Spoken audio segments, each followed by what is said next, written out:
प्रधानमंत्री वंदना योजना। इस योजना का लाभ लेने के लिए महिला की उम्र 19 साल होनी यानी आधार सेटिंग बिल्कुल जरूरी है, तभी इस योजना का लाभ मिल पाएगा। और ऑनलाइन एक फॉर्म भर करके सबमिट करना है। कैसे भरना है मैं आपको आगे वीडियो में बताने वाला हूँ। तो पहले आपको क्रोम ब्राउजर ओपन कर लेना है। ओपन करने के बाद से आपको यहाँ सर्च बार में PMMVY करके सर्च कर लेनी है। सर्च करने के बाद से ये जो पहला वेबसाइट है इसका नाम है https://PMMVY.wcd.gov.in। आपको इसे ठीक से देख लेनी है। उसके बाद से इसे ओपन करना है। ओपन करने के बाद से ये सेंट्रल गवर्नमेंट की वेबसाइट है। यहाँ पर आपको बताया गया है कि अब तक 4.21 करोड़ महिलाओं ने आवेदन कर चुकी हैं। इनमें से 3.66 करोड़ महिलाओं को लाभान्वित भी किया जा चुका है। इस योजना का लाभ उठाने के लिए यहाँ पर आपको एक फॉर्म भरना होगा। इसके लिए आपको ऊपर आ जानी है और यहाँ पे देखिए लिखा हुआ है सिटीजन लॉगिन। तो अब आपको यहाँ सिटीजन लॉगिन पे क्लिक करना है। क्लिक करने के बाद से आपको यहाँ पे मोबाइल नंबर डालना है। मोबाइल नंबर डालने के बाद से नीचे यहाँ वेरीफाई पे क्लिक कर देना है। उसके बाद से सबसे ऊपर यहाँ पे जो व्यक्ति इस फॉर्म को भर रहा है वो यहाँ पे अपना नाम डाल देगा। उसके बाद से यहाँ पर स्टेट सिलेक्ट कर लेनी है। उसके बाद से डिस्ट्रिक्ट सिलेक्ट करना है।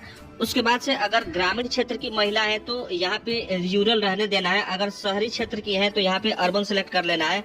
उसके बाद से नीचे आ जानी है। यहाँ पे क्लिक करके अपना ब्लॉक सिलेक्ट कर लेना है। उसके बाद से यहाँ पे क्लिक करना है, अपना गांव को सिलेक्ट कर लेना है। अब सबसे नीचे यहाँ पे देख सकते हैं लिखा हुआ है रिलेशनशिप विथ बेनिफिशियरी, यानी जो व्यक्ति इस फॉर्म को भर रहा है इसका लाभार्थी के साथ क्या संबंध है, यहाँ से सिलेक्ट कर लेनी है। जैसे यहाँ पे सबसे ऊपर फादर यानी पिताजी, ससुर, मदर, स्वयं या स्पाउस। तो अगर पति है तो यहाँ पे स्पाउस सिलेक्ट कर लेना है। उसके बाद से नीचे यहाँ क्रिएट अकाउंट पे क्लिक कर देना है। क्लिक कर देने के बाद से जो आपने अभी अभी मोबाइल नंबर डाला हुआ है उस मोबाइल नंबर पे OTP आएगा। उस OTP को यहाँ पे डाल देनी है। उसके बाद से कैप्चा फिल करना है और नीचे यहाँ वैलिडेट पे क्लिक कर देना है। अब आपको यहाँ पे इस तरह से मैसेज आ जाएगा, your account has been created successfully. अब आपको यहाँ पे दोबारा लॉगिन होने के लिए कहा जा रहा है। तो जिस मोबाइल नंबर से आपने इस अकाउंट को क्रिएट किया है वही मोबाइल नंबर आपको अभी अभी यहाँ पे डाल देनी है और डालने के बाद से आपको वेरीफाई पे क्लिक कर देना है।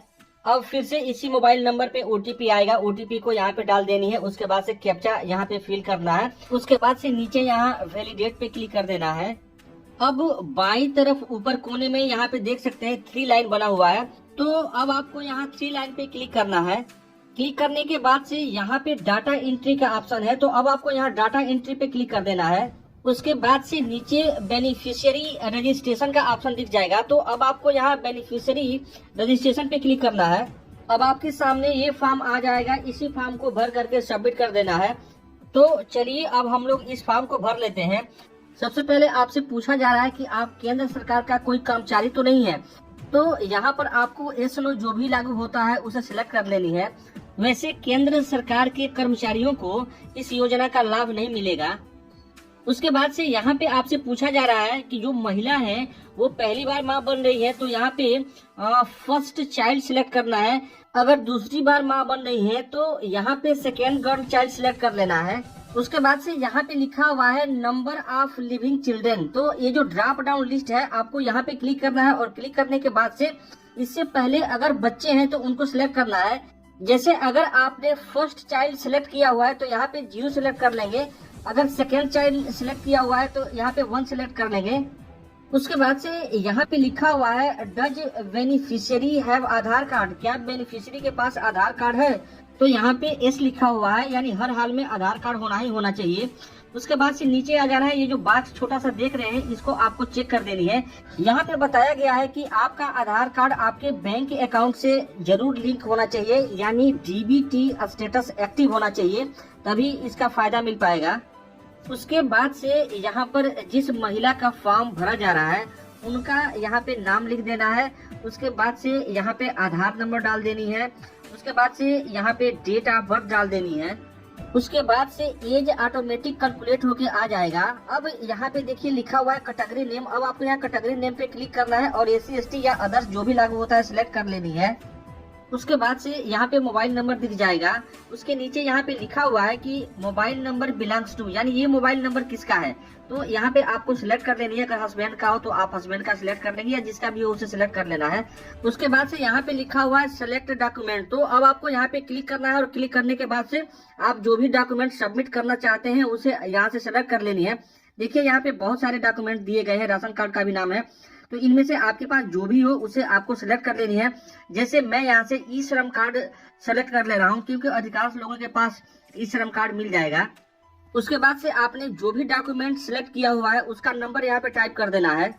उसके बाद से यहाँ पे देख सकते हैं लिखा हुआ है चूज फाइल। तो अब आपको यहाँ चूज फाइल पे क्लिक करना है और क्लिक करने के बाद से आपने प्रूफ के लिए जो डॉक्यूमेंट सिलेक्ट किया हुआ है उस डॉक्यूमेंट को यहाँ पे क्लिक करके और अपलोड कर देनी है। देखिए मैं आपको बता दूं कि इसका साइज 1 MB से ज्यादा नहीं होना चाहिए, नहीं तो अपलोड नहीं हो पाएगा।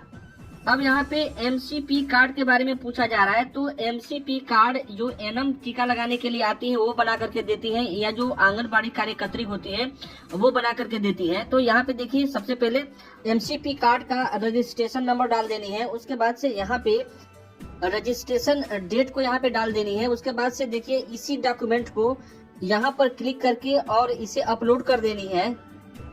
उसके बाद से यहाँ पे क्लिक करके LMP डेट डाल देनी है और यहाँ पर क्लिक करके ANC डेट डाल देनी है। अब यहाँ नीचे आपको प्रेजेंट एड्रेस का ऑप्शन यहाँ पे दिख रहा होगा। तो इसमें अगर कोई चेंज करना चाहते हैं तो आप इसे चेंज कर सकते हैं। जैसे यहाँ पे एड्रेस लिखा हुआ है, इसमें कुछ लिखना चाहते हैं तो आप लिख सकते हैं। उसके बाद से नीचे आइए तो यहाँ पर देखिए पिन कोड का ऑप्शन है। तो आपको यहाँ पे अपने एरिया का पिन कोड डाल देनी है। उसके बाद से ये जो ड्रॉप डाउन लिस्ट है आपको यहाँ पे क्लिक करना है और क्लिक करने के बाद से आपका जो आंगनबाड़ी केंद्र है उसको यहाँ से सिलेक्ट कर लेनी है। और सिलेक्ट करने के बाद से आपको यहाँ सबमिट पे क्लिक करना है। क्लिक करने के बाद से आपका जो एप्लीकेशन है वो सबमिट हो जाएगा। अब मैं आपको बता दूं कि इस योजना का लाभ आपको कैसे मिलेगा। जैसा कि स्क्रीन पे देख सकते हैं यहाँ पे बताया गया है कि जो महिलाएं फर्स्ट टाइम मां बनने वाली हैं, अगर वो कम से कम एक बार ANC चेकअप कराती है तो उनको पहली किस्त में 3000 रुपए मिलेंगे। उसके बाद से नवजात शिशु का पंजीकरण कराने और पहले चरण का टीकाकरण होने के बाद से 2000 रुपए की सहायता दी जाएगी। उसके बाद जो महिलाएं सेकेंड टाइम मां बनने वाली हैं और वो गर्ल चाइल्ड को जन्म देती हैं तो उन्हें 6000 रुपए की सहायता दी जाएगी। आप ये भी सोच रहे होंगे कि बैंक अकाउंट का तो डिटेल दिया ही नहीं, तो फिर पैसा कैसे आएगा। तो यहाँ पर मैं आपको बता दूं कि आपके आधार कार्ड से लिंक बैंक अकाउंट में ही ये पैसा ट्रांसफर हो जाएगा। तो आप एक बार चेक कर लीजिएगा कि आपके बैंक अकाउंट का DBT एक्टिव है या नहीं है। उम्मीद करता हूँ कि आपको वीडियो जरूर अच्छा लगा होगा।